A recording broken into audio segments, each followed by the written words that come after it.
My name's Leo and I'm a boat builder and a sailor, and I'm on a mission to rebuild and restore this 109-year-old classic sailing yacht, Tallyho. Last week I started cutting the shape into the front of the stem, so the first thing I'm going to do now is carry on with that.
So it's always fun to take a chainsaw to the most expensive and time-consuming object in your life. And now that nice little relaxing job has been done, I can get on with the next thing, which is of course just planing that down to the lines.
That's one side of the top of the cutwater almost finished.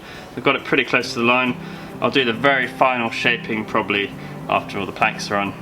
This is obviously quite an important aesthetic part of the boat, and carving stuff like this can be quite intimidating. I do have a few moments when I think I am not qualified for this in any way, and yet with a little bit of thought it seems to usually come out okay. I did actually change this shape from how I first drew it. It was originally going to be more cutaway, but as I found more pictures of the boat in her early days, I realised that this more subtle shape seems to be more authentic and it should look better.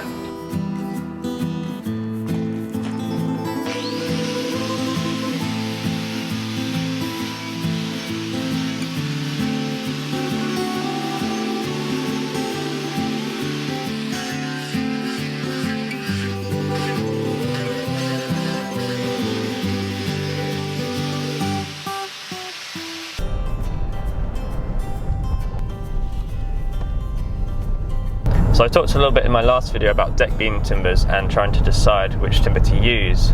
Now one of the possibilities is to use oak, but I'm a little bit concerned about putting very green oak into the boat.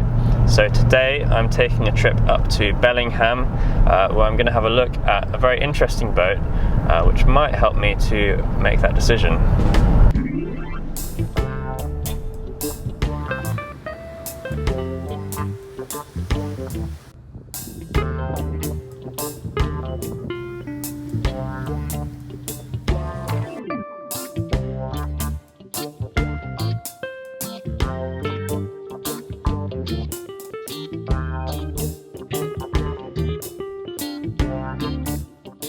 So I'm standing here in front of the magnificent schooner Zodiac. She's 160 foot overall, built in the 1920s. She lives here in Bellingham, but she sails all around the northwest doing charter trips. Now I'm here partly just because I'm really interested to have a nose around, but also because I know she had quite a lot of deck beams replaced not that long ago. And I know that they were replaced with quite green Oregon oak. Now I've come just to take a look at them, see how they're holding up, see if there's any really bad checking, and see if the joinery suffered at all through movement in the wood.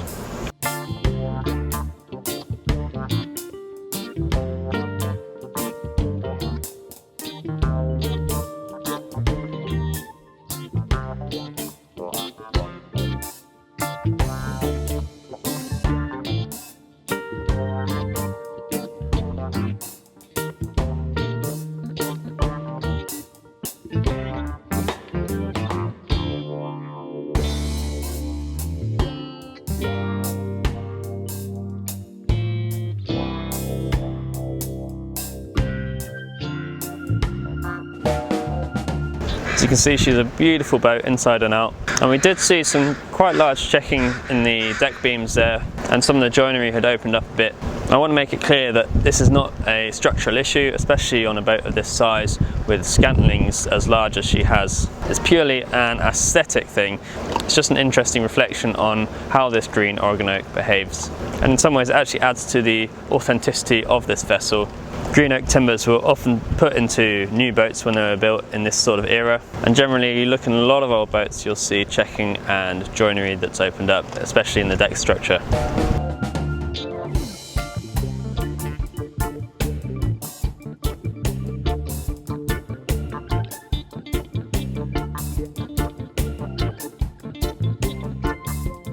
So now I've cut and planed most of the shape of the cutwater up at the top of the stem, and also where it comes down and forms the shape of the entry of the forefoot and the keel to the water. And I'm going to be carving the shape of the rest of the centerline pretty soon. But before I start moving props around, I'm going to cut the rabbet into the stem as well. If anyone was wondering what tool I was using to take off a lot of material before I started planing with a power plane, it was this.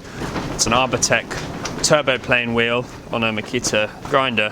This is a pretty new tool for me, but it certainly takes off a lot of timber. I'm going to be using their wood carver wheel as well. These are both tools that I haven't really used before, and they're actually both recommended to me by Acorn Arabella and also by Rebuilding Rosalind. They're all really good guys, and if you're not aware of their projects, you should check them all out.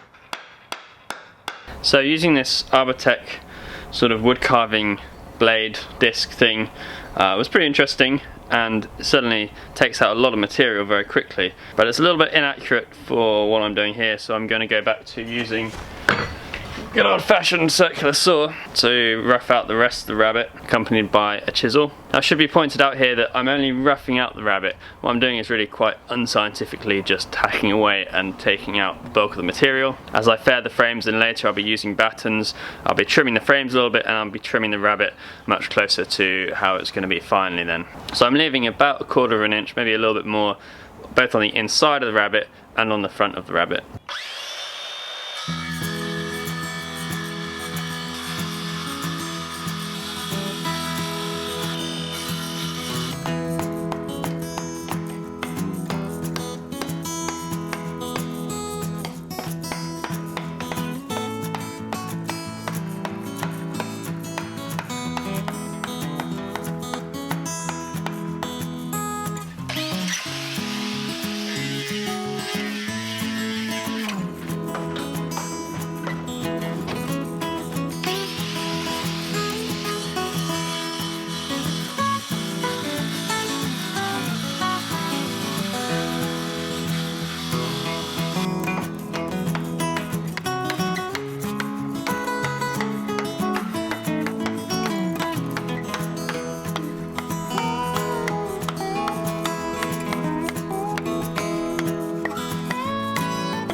Alright, so some of the timber which came in the container from Suriname a few weeks ago is actually coming up here to the workshop very soon. A lot of the pieces are very long, so it's going to be quite interesting unloading it and getting it down the drive. I think I'm going to need to use some kind of cart to take the weight of one end of it, so I'm going to have to either make or modify something. Now this is just some kind of old piece of steel framework that was lying around, and I'm going to hopefully turn this into a little single axis timber cart to help move planks and things around. I'm a little bit worried it might be too lightweight. I'm going to add some more bits of steel to it, strengthen it up a little bit, and just going to hope that it can take the weight.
Well, I'll be the first to admit that I'm not a very good welder, but it's been fun practicing, and I'm pretty pleased with my little timber cart thing, so we'll just have to see if it's strong enough. The timber is arriving right when I normally upload a video, so you guys are going to have to wait until Sunday, I'm afraid.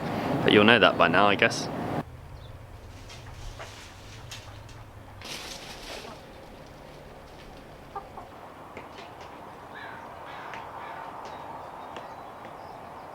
Alright, it's 8 in the morning and we're just waiting for the timber to arrive. Got a couple of local guys from the neighbourhood to help out moving it. So do you guys want to introduce yourselves? My name's Pete.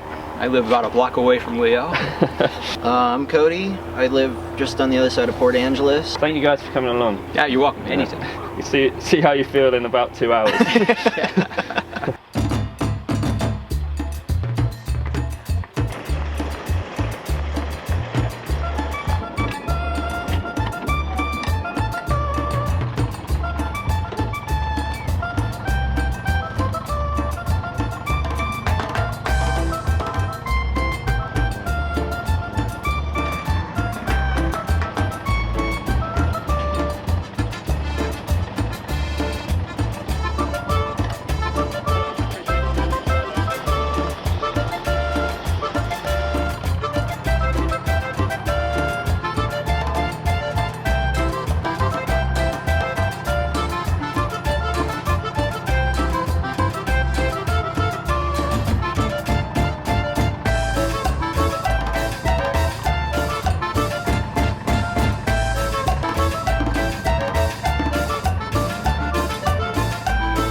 Alright, so we managed to get all the timber in and get it stacked.